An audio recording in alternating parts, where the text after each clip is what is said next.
Почитувани сограѓани, денеска е 3 септември, почеток на новата школска година.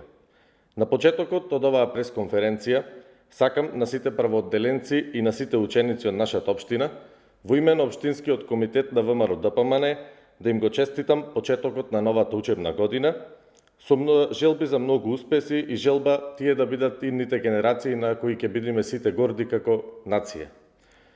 Локалната власт, предводена од ВМРО ДПМН, во периодот од 2005 до 2017 година, вложи над 12 милиони евра инвестиции во образованието во Прилеп. Се инвестираше без исклучок во сите училишта, како во градот, така и во населените места. А како резултат на тие инвестиции, денеска значително се подобрени условите за работа и настава. Подрачното училиште на основното училиште Рамполевката, сместено во населбата Сточен пазар, беше изградено на барање на жителите од населбите кои гравитираат во овој дел на градот. Ова училиште требаше да ја доближи наставата поблиску до децата од овие населби и значително да им го олесни секојдневието на нивните родители. За жал, денеска во ова училиште, иако објектот е целосно изграден, нема да се слушне детскиот джагор. Причината за тоа, како и за многу други работи, е суетата и барањето алиби на градоначалникот Илија Јовановски.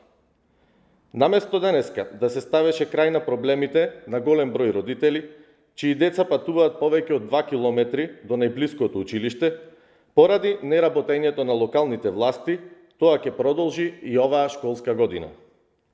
Заборави ли Јовановски дека во неговата предизборна програма ветуваше нови училишта?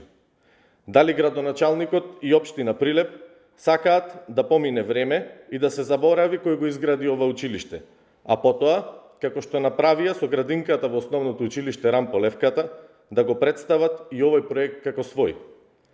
Заборави ли Јовановски дека речиси една година е на власт и дека граѓаните очекуваат резултати и реализирани проекти?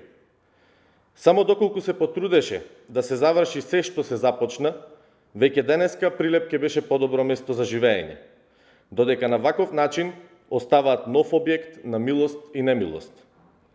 Ваквата несериозност, незаинтересираност и неработење, прилепчани веќе ја препознаа и токму затоа во првата наредна прилика ќе ја казнат оваа расипничка власт. Ви благодарам.